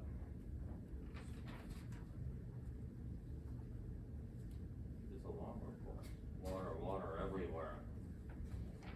So there are, in this packet, there are, 2 monthly, April and May monthly, water department, it's the regular department operating meeting, as well as, shouldn't say draft, I think it was the approved final annual report for the water district, that the water board itself actually, approved and roll out of order, but, the monthly reports, I did not attend the April meeting, I did attend the May meeting. They're standard, they basically go through how much water is being pumped, you know, conditions of our wells, conditions of our water, which is always excellent.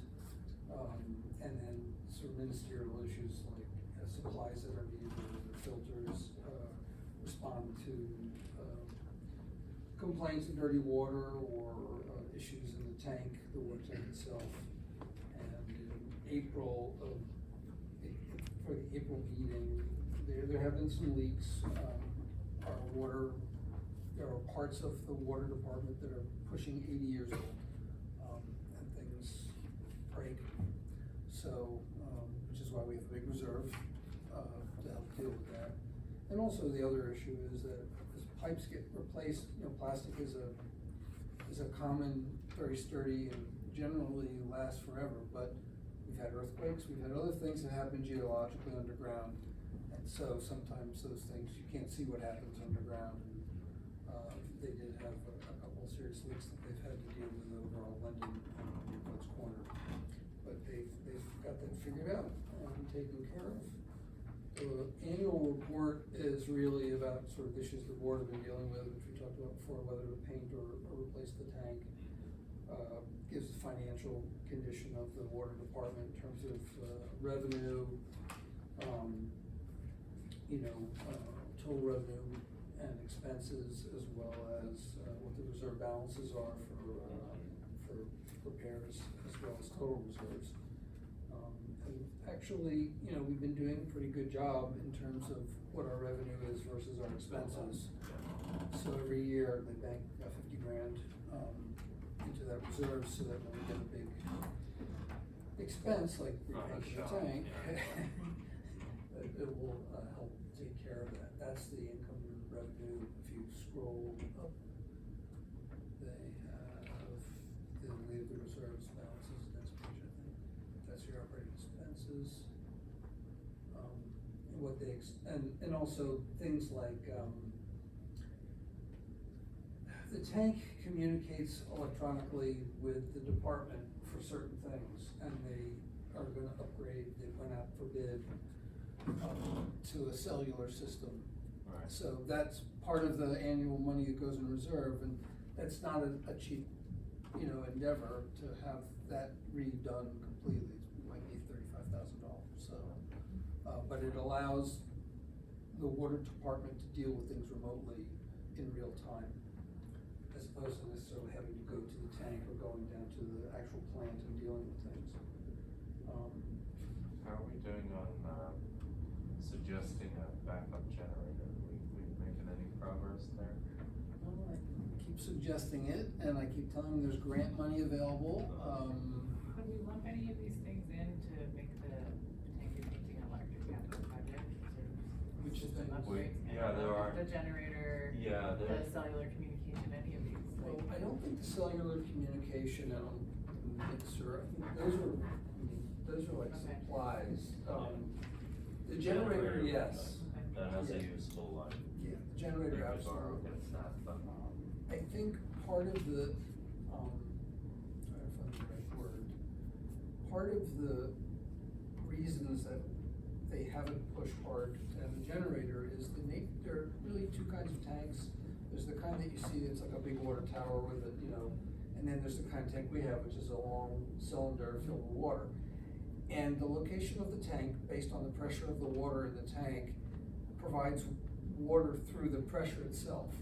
And so if power goes out, basically where the water is provided to those homes, those 498 homes, generally there's sufficient pressure just from the water in the tank alone to provide water, maybe a slightly less pressure, for up to like 3 days, 3 or 4 days. 3.5 or 4 days. That's it. Now, there have been a few instances. 10 or 12 days one time.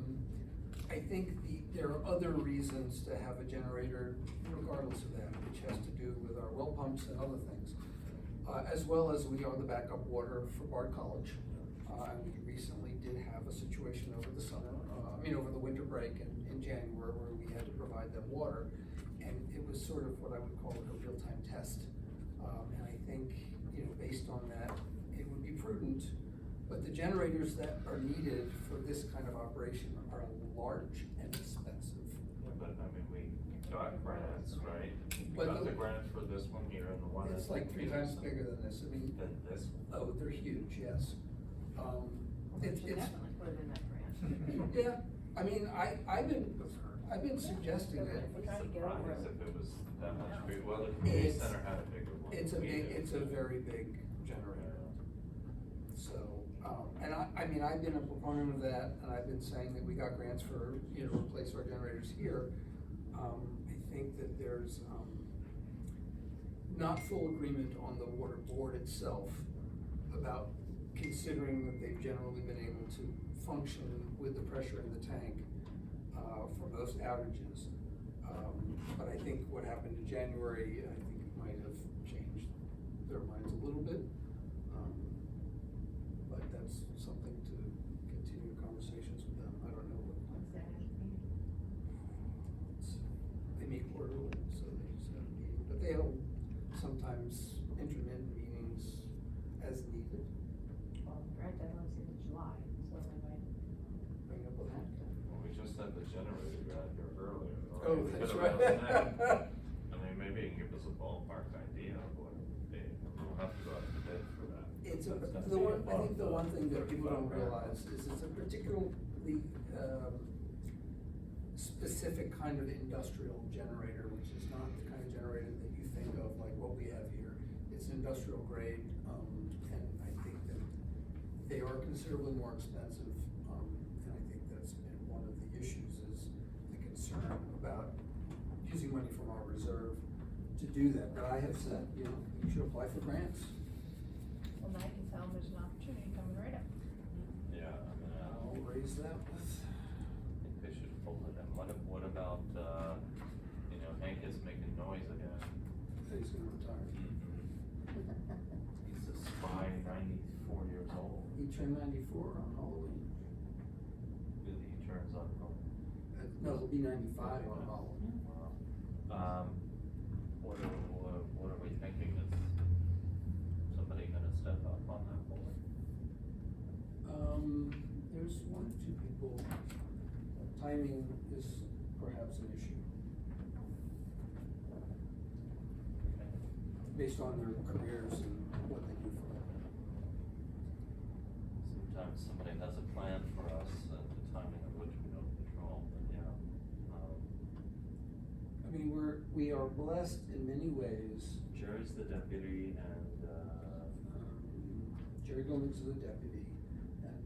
then we have a second deputy. Well, we don't have a second deputy, but Greg,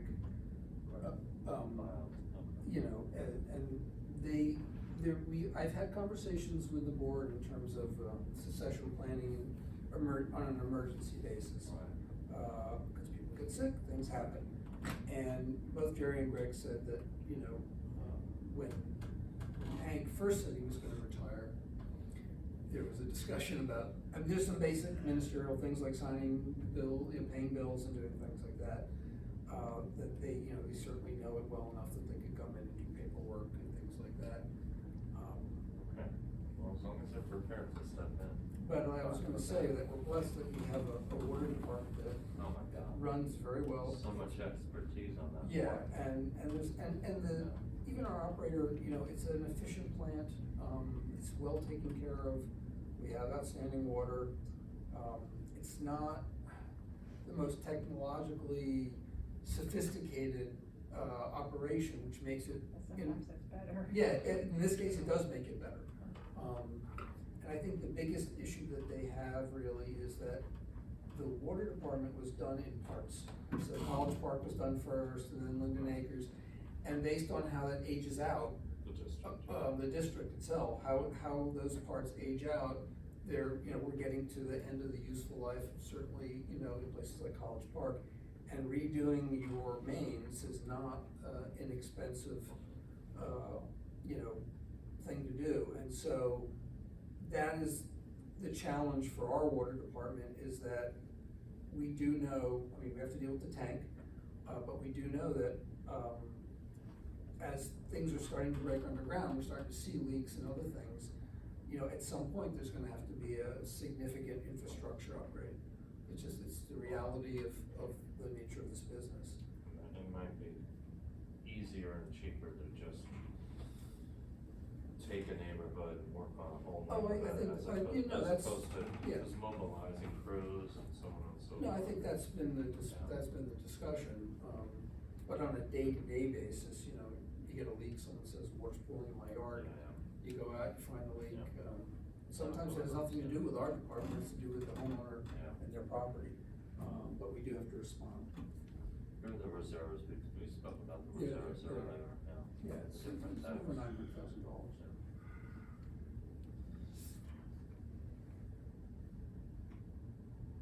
But I mean, having a water department, and we have had discussions about having a second, you know, creating another district, Yeah, water yeah. district. You know, this kind of infrastructure is, you know, it's expensive and it's time consuming and it requires expertise. And, you know, in water, you can't live without it, so. Okay. Trees and water and trees. Right, so, monthly report for the Tree Preservation Commission for June. Just a few notes. The first one, the homeowner in Aspinwall has requested a tree. The site's gonna be assessed for suitability. So look for that in future reports. The tree inventory projects team currently working in Rec Park East, assessing existing trees, so species, size, and health. And the next meeting, so for July, is going to be a business meeting and tree inventory work session at the Rec Park. So, when I was talking before about the meeting over in the conference room, it's actually gonna be at the Rec Park, so there's not gonna be a conflict here. But continuing to work on the inventory at the Rec Park. There's not gonna be a meeting in August. So, thanks to the tree committee for the work. Jacob, we've had Carey Institute do that analysis for us on the spongy moth, whether or not it was gonna collapse or whether it was gonna continue this year. Is it too early in the season to see? I don't know. I was at the last meeting, so I don't know.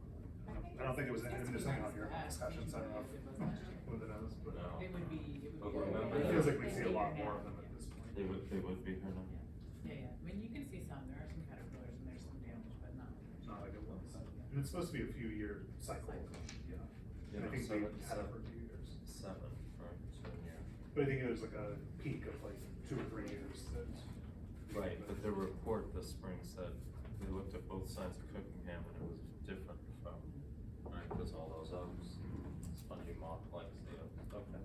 Can I just verbally update very quickly on the comprehensive plan committee, which has now met twice, so they met in May and they met yesterday. Its first meeting was really sort of introductory and what is a comprehensive plan, what's the scope of the project, and yesterday we discussed the plans for community engagement. Went well, consultants are joining the steering committee for those meetings, and stay tuned. Great. Are you gonna develop a timeline or something we can put on the website, people can take a look at? Yeah, we've presented some preliminary stuff to the committee and we can probably find a way to put that in the future. Great. Is that it for reports, folks? The highway. Oh, highway, sorry, Jacob, please. Yep. So a few notes from Teresa. So for the Sauk Hill Bridge replacement, their This is a updated water. different bridge, right, What? just to clarify, it's a different bridge than we've been talking about tonight.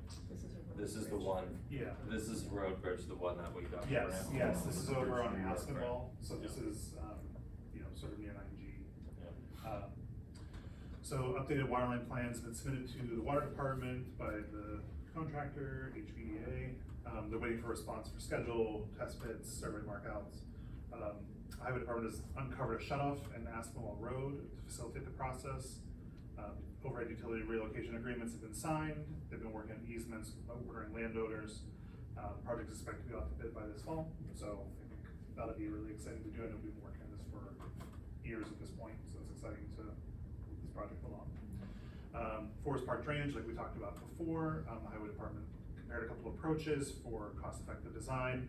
Construction is expected to begin when conditions are more optimal later in the summer. For the brine grant, which I mentioned earlier, Teresa McCrew took a class on salt reduction, was required by the terms of the grant.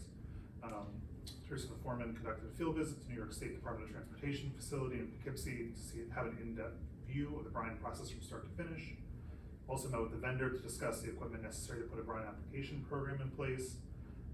Preliminary estimates for mixing, storage, and application process. The equipment's gonna need to be housed in a shed, so there's an appropriate location currently in the highway grounds. I know before we talked about whether we could apply for a grant for a salt shed, it doesn't seem like maybe that makes sense with the current grants that are available to us, but we'll need to figure out a solution for that, for this brining equipment. Brandon met with the vendor, discussed the operation, we'll wait for guidance on the next step.